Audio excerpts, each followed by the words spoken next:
Hello friends, welcome back to the channel. My name is Planet Becky and welcome back to this basic builds series.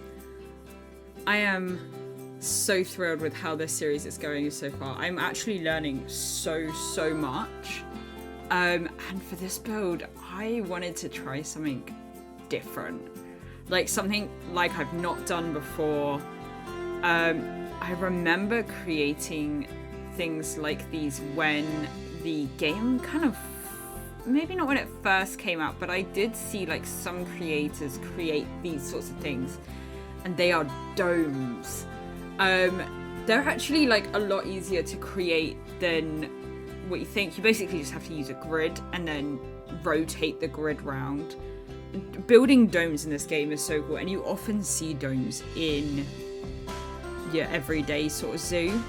So if you are new to this channel and you're like, hey, I don't know what this whole series that she's going on about basic builder is about, the whole premise of this is to basically help me get better at building in this game.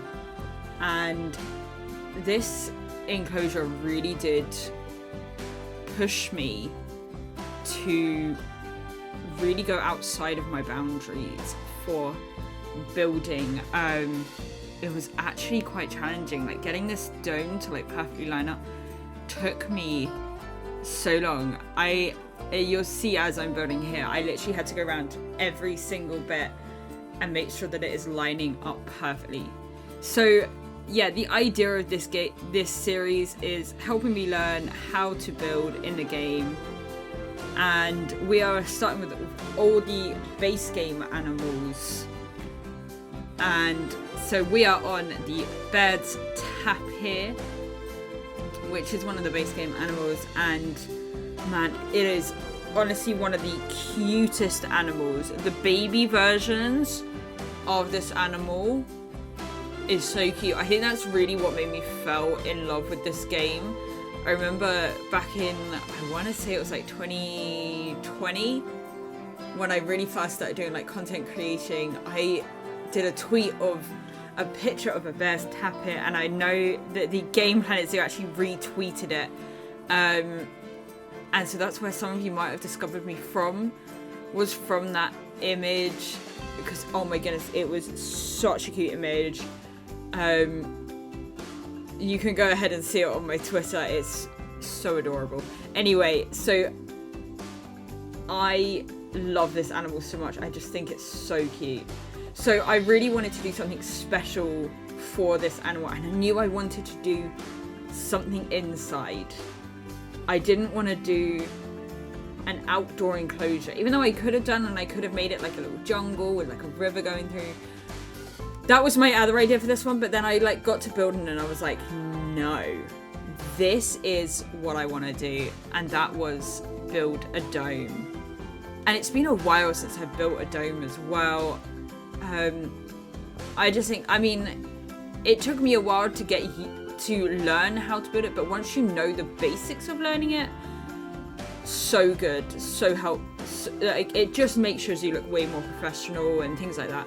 There's loads and loads and loads of tutorials out there on how to build domes, so if you don't know, definitely go and check out some other content creators who do those how-tos. Maybe in the future, once I've finished this series and I've really started to learn how to build properly, maybe I'll start doing some, hey, here's how you can. Let me know in the comments if you would like to see those sorts of videos. But yeah, for now, we are popping in some Baird's Tapir, and oh, they're just, I can't get over how cute these animals are. I always quarantine my animals before I place them in. Learned that one the hard way, because if you don't, they get sick or they come in injured. So always quarantine your animals first. I knew that I did want to have some form of a water feature in this, because I kind of wanted it to look a little bit like a jungle. I wanted it to have that sort of feeling like, you know, when you go to those domes where they're like the tropical domes and they have all of like the tropical plants in. We have one at Kew Gardens, which isn't too far away from where we live, and I've also been to like the Eden projects and stuff like that. And I was kind of going for that sort of a feel where I wanted like a dome, not necessarily closed off dome, but that as you walk into it, it would feel like very humid and you would feel very warm, because they do come from a warm tropics. I also knew that I wanted to have so many plants in this as well. So yeah, I just wanted this to look like a little dome of warmth. I don't know if anyone else has ever been to a dome like that, but that's the kind of feeling that I wanted to get from this. I didn't really look up any inspiration for this.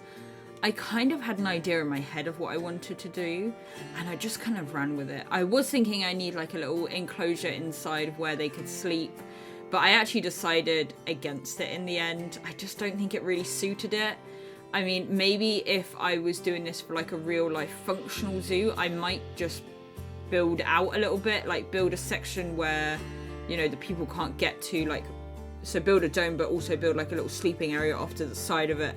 That could have been one way that I got around that, if that was like a real zoo. But I knew that I wanted a beautiful, beautiful water feature in this enclosure, and although a lot of the rocks here do kind of look samey, it was kind of the look that I was going for, really. I wanted to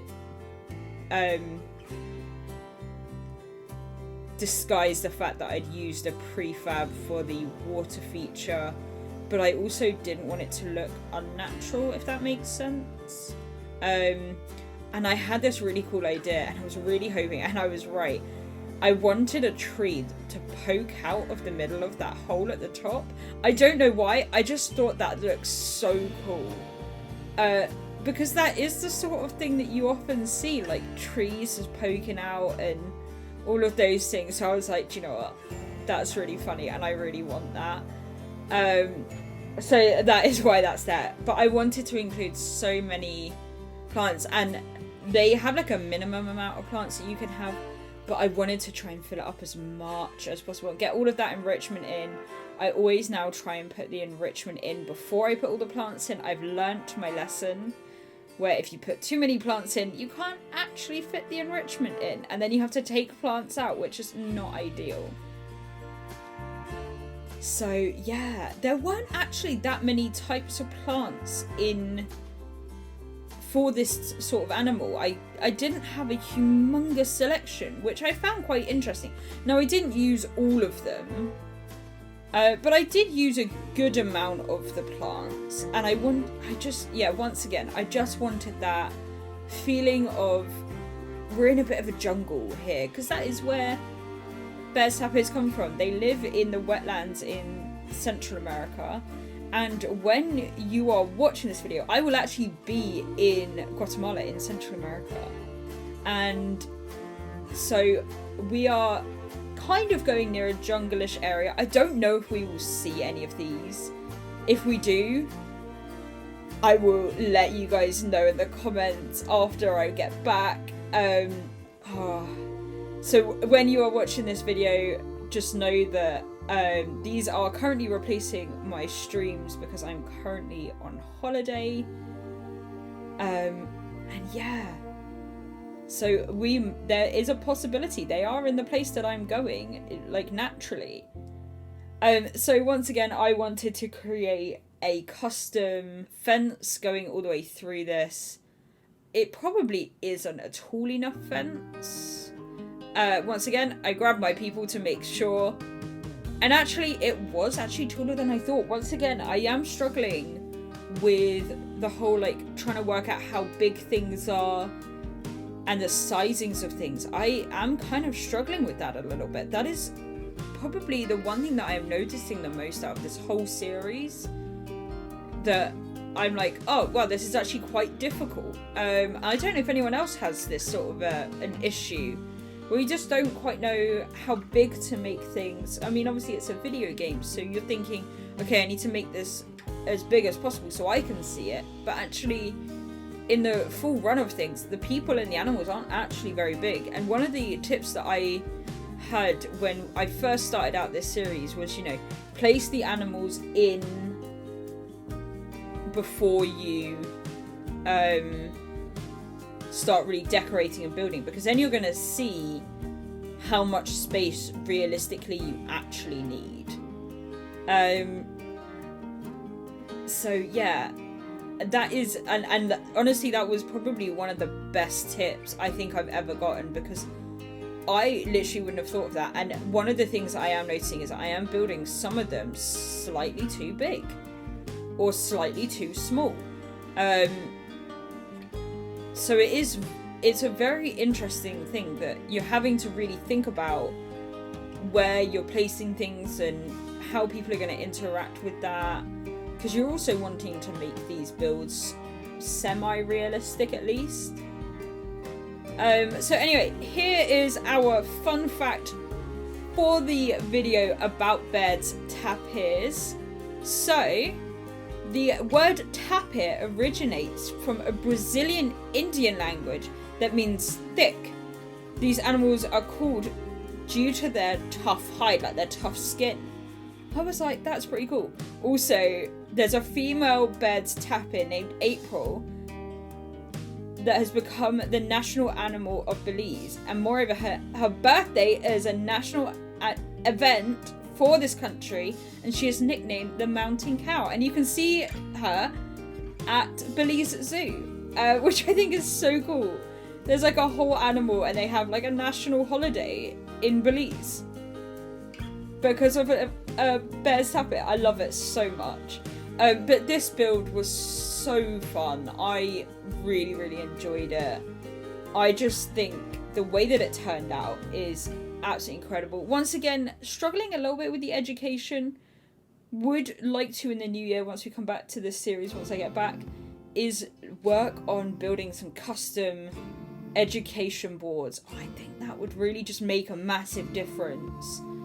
But here is how it turned out, friends. It looks so good. They're so cute. Their little nose. I could scrunch them up. They're so cute. Let me know what you think in the comments below. What you think of this build. How do you think I'm doing in this series so far? I would love to get your feedback. Oh, I just think this game is so pretty. And it just looks so great. I just love it. I can't get over this game.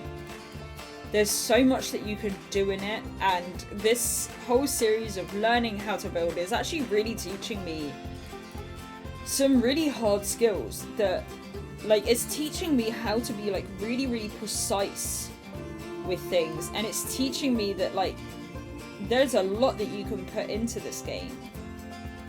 And that's amazing. And like, you don't really get that from a lot of other games. And I mean, the amount of organization that can go into this game, like preparing how to build things, looking up enclosures, it is so much fun. If you go onto Pinterest, there's also loads of stuff on there, and I'm trying to create like some Pinterest boards with all of those kind of enclosures on and ideas and building ideas. I'm really, really looking forward to in the future building for monkeys, because whenever I kind of avoid putting monkeys in any of my zoos because I hate building for them. So I'm really hoping that building for some monkeys will really push me out of my comfort zone. And this is how the dome looked. Oh, it just looks so amazing. And it looks like something you would see in real life. And friends, thank you so much. Don't forget to like and subscribe, and I will see you in the next one. Bye, friends.